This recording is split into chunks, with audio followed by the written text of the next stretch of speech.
The Pearl of Love by H. G. Wells, published 1925 in the Strand Magazine.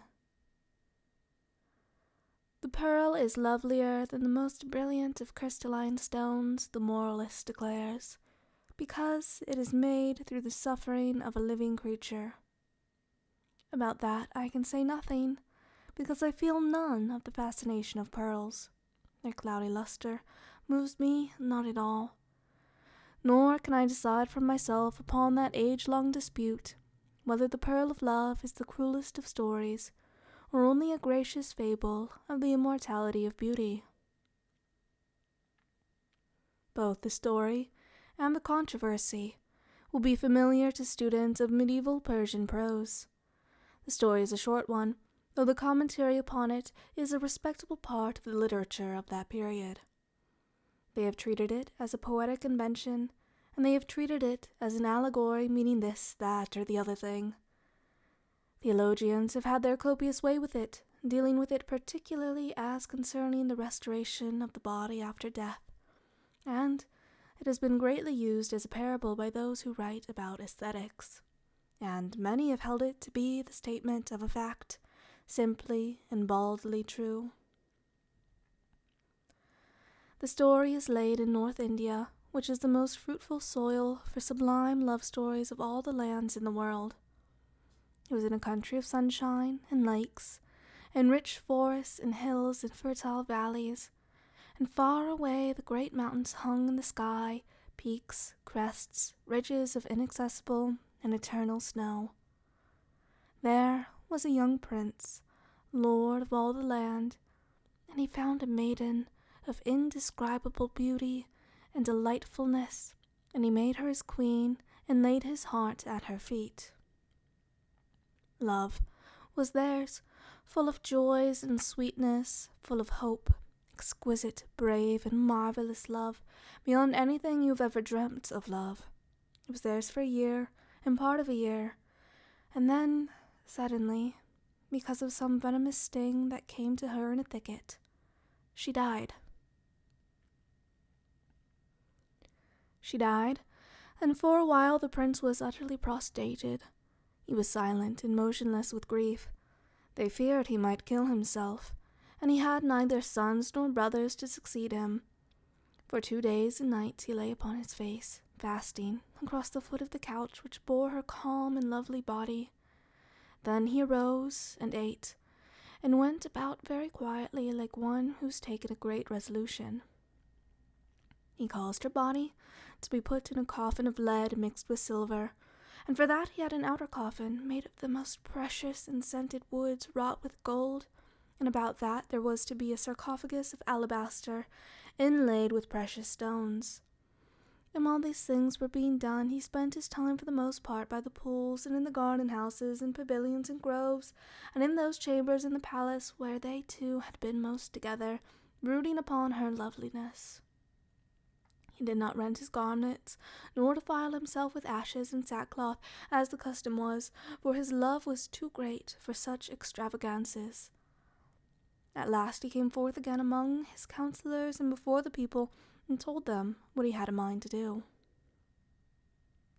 He said he could never more touch woman, he could never more think of them, and so he would find a seemly youth to adopt for his heir and train him to the task, and that he would do his princely duties as became him, but that for the rest of it he would give himself, with all his power and all his strength and all his wealth, all that he could command, to make a monument worthy of his incomparable, dear, lost mistress. A building it should be of perfect grace and beauty, more marvelous than any other building had ever been or could ever be, so that to the end of time it should be a wonder, and men would treasure it, and speak of it, and desire to see it, and come from all lands of the earth to visit, and recall the name and memory of his queen. And this building, he said, was to be called the Pearl of Love. And this his counselors and people permitted him to do, and so he did. Year followed year. In all the years he devoted himself to building and adorning the Pearl of Love. A great foundation was hewn out of the living rock in a place whence one seemed to be looking at the snowy wilderness of the great mountains across the valley of the world. Villages and hills there were a winding river, and very far away 3 great cities. Here they put the sarcophagus of alabaster beneath a pavilion of cunning workmanship, and about it there were set pillars of strange and lovely stone and wrought and fretted walls, and a great casket of masonry bearing a dome and pinnacles and cupolas as exquisite as a jewel. At first the design of Pearl of Love was less bold and subtle than it became later. At first it was smaller and more wrought and encrusted. There were many pierced screens and delicate clusters of rosy-hued pillars, and the sarcophagus lay like a child that sleeps among flowers. The first dome was covered with green tiles, framed and held together by silver, but this was taken away again because it seemed close, because it did not soar grandly enough for the broadening imagination of the prince. For, by this time, he was no longer the graceful youth who had loved the girl queen. He was now a man, grave and intent, wholly set upon the building of the Pearl of Love. With every year of effort, he had learnt new possibilities in arch and wall and buttress.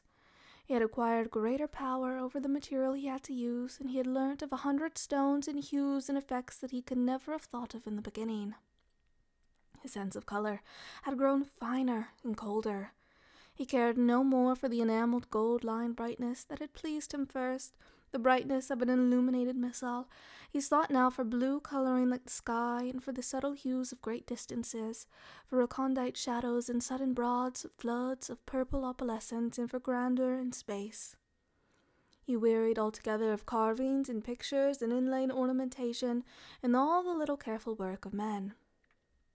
Those were pretty things, he said of his earlier decorations, and had them put aside into subordinate buildings where they would not hamper his main design. Greater and greater grew his artistry. With awe and amazement, people saw the Pearl of Love sweeping up from its first beginnings to a superhuman breadth and height and magnificence. They did not know clearly what they had expected, but never had they expected so sublime a thing as this. "Wonderful are the miracles," they whispered, "that love can do." And all the women in the world, whatever other loves they had, loved the prince for the splendor of his devotion. Through the middle of the building ran a great aisle, a vista, that the prince came to care for more and more. From the inner entrance of the building he looked along the length of an immense pillared gallery, and across the central area from which the rose-hued columns had long since vanished, over the top the pavilion under which lay the sarcophagus, through a marvellously designed opening, to the snowy wilderness of the great mountain, the lord of all mountains, 200 miles away. The pillars and arches and buttresses and galleries soared and floated on either side, perfect yet unobtrusive, like great archangels waiting in the shadows about the presence of God. When men saw that austere beauty for the first time, they were exalted, and then they shivered and their hearts bowed down. Very often would the prince come to stand there and look at that vista, deeply moved and not yet fully satisfied. The Pearl of Love had still something for him to do, he felt, before his task was done. Always he would order some little alteration to be made, or some recent alteration to be put back again.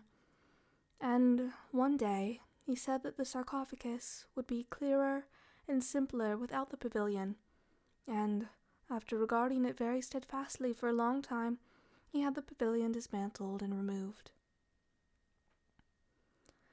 The next day he came, and said nothing, and the next day, and the next. Then for 2 days he stayed away altogether. Then he returned, bringing with him an architect and 2 master craftsmen and a small retinue. All looked, standing together silently in a little group, amidst the serene vastness of their achievement. No trace of toil remained in its perfection. It was as if God of nature's beauty had taken over their offspring to himself.